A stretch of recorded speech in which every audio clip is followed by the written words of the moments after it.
Greetings YouTube, this is Toy Customizer Wakeangel2K1 bringing you a review of the Nickelodeon Teenage Mutant Ninja Turtles Donatello figure by Playmates Toys.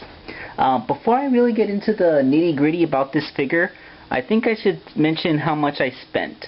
I got this today at Toys R Us for, with taxes, $11. I want you to think about that for a second. This is a basically 6-inch scale figure, and it cost me after taxes $11. Let's put that into perspective. This Queen Amidala figure from Star Wars cost $12 at Toys R Us. The Marvel Universe Black Widow figure that made this Zero Suit Samus, she cost $12. This Tails figure with the little grabber accessory, those cost $12.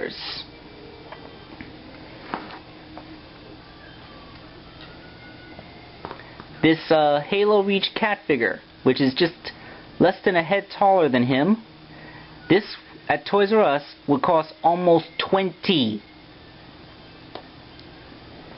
This is a 6-inch scale figure that's actually cheaper than your average 4-inch scale figure.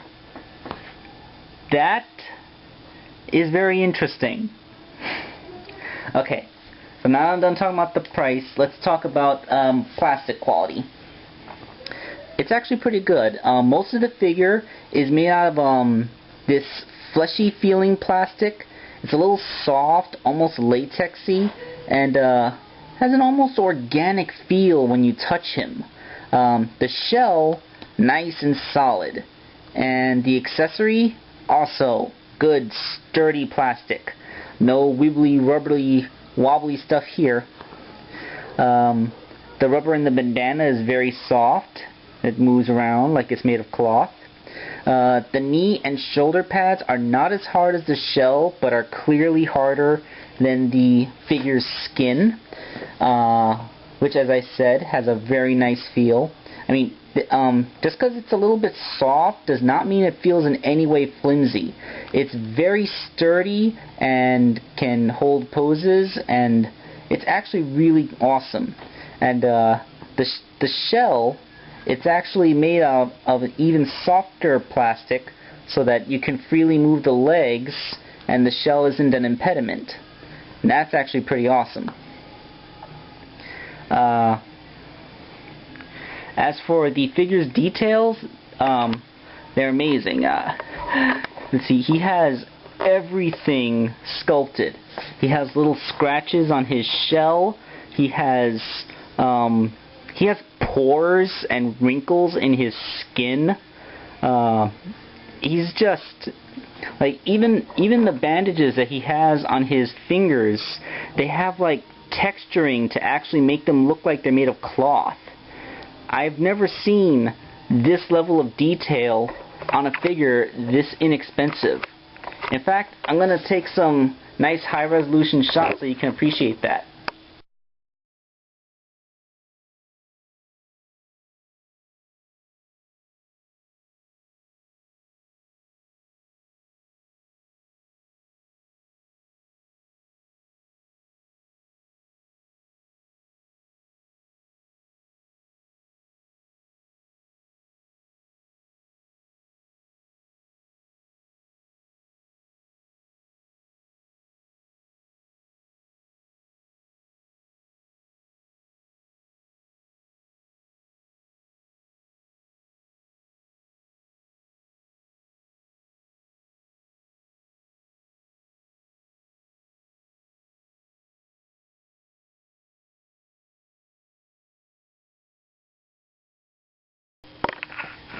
Okay, so hopefully you've seen all the great texturing on every part of this figure that shows how great he is.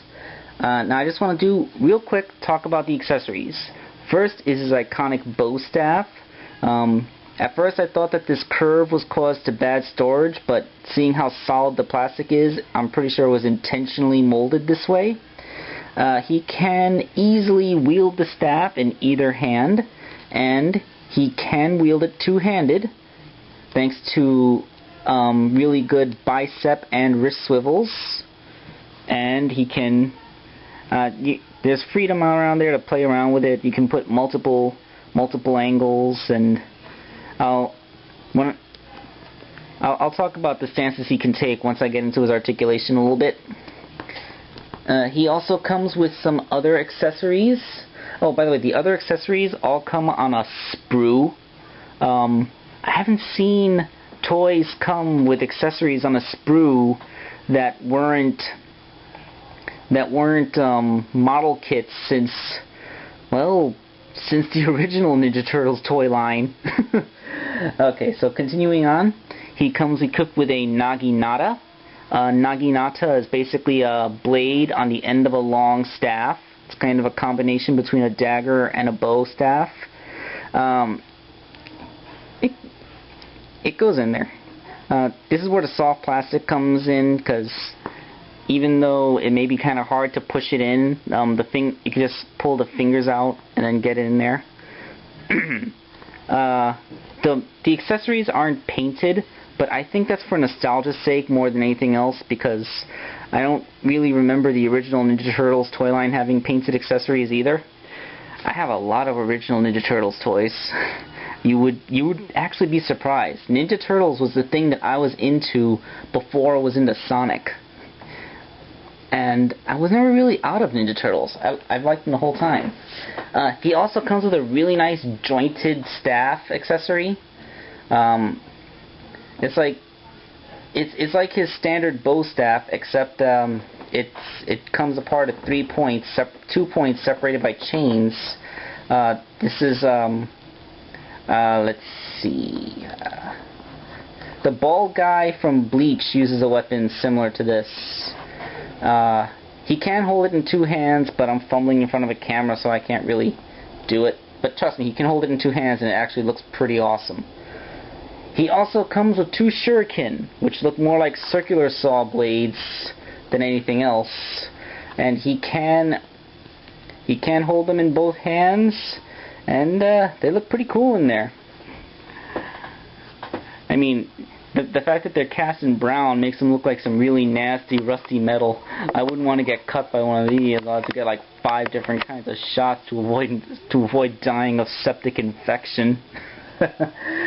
Ooh. Okay, so finally, let's talk about articulation. His head is on a ball joint, although it's somewhat limited. He can look freely around, and his head can tilt in a gestury way. By the way, I really like his face sculpt. I think of the 4 turtles, this is probably the best face. Mostly because it's the only one that's not some big, hideous grimace showing all of his teeth like he wants to bite your face off or something.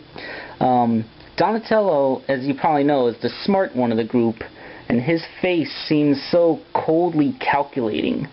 Like, it's just a perfectly stern expression, like he's looking at you and sizing you up to figure out the best method of attack. It's a very subtle expression, and I really like how it looks. So yeah, he has a ball jointed head and the very nice face.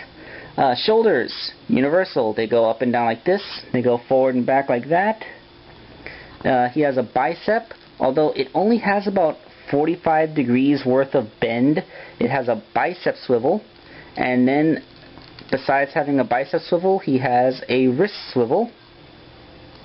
Now the articulation in this line seems kind of weird. Like for the main 4 turtles and Shredder, they all have this basic articulation. I think Shredder might also have a waist joint, but don't quote me on that. But like April O'Neil has no elbows or knees, neither does Krang, and the Foot Ninja, from what I could tell, doesn't have proper elbows or knees either. And for the Foot Ninja, that's really confusing because he's a ninja. If anyone's going to be put into action-y poses, it will be him. Well, besides the main the main 5. And I don't think Splinter has leg articulation at all because of his kimono. But you know, that's they all look great, but I kind of don't like inconsistent articulation between lines. That's all I'm saying. So his legs, he has a fully universal hip, which can go all around that way. He has a knee, goes almost 90 degrees. I say it goes 80 degrees. And he has a knee swivel. There's no ankle movement, but the knee swivel is kind of de facto ankle movement.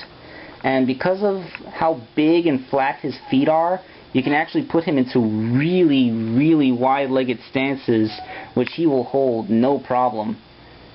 And he will actually stand on relatively unstable terrain, which I'm failing at right now. There we go. Yeah, really wide-legged stances, and he looks really good with his weapons. Let's put his staff back in there. Oh yeah. The final thing I want to say is you probably don't want to give this to an actual 5-year-old. I remember when I was 5, I just loved to chew on these accessories. That might just be me, but also because of the soft plastic, I feel like a regular little kid would probably tear this thing apart in a few days. Like this, the bandana attachment, I can see a kid just ripping that right off. The belt, it's designed so that it can move. It's made out of a soft material and isn't completely static on there. I can see a kid getting their finger underneath that and ripping that right the heck off. Maybe the skirt, the bottom part of the front shell, I could see a kid gnawing at that or ripping that.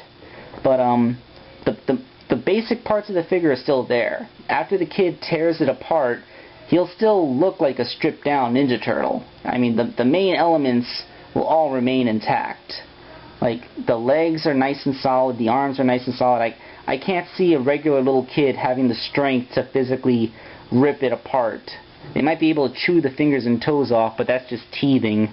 I'm really afraid that kids are just going to rip this off, because it does not seem very strong.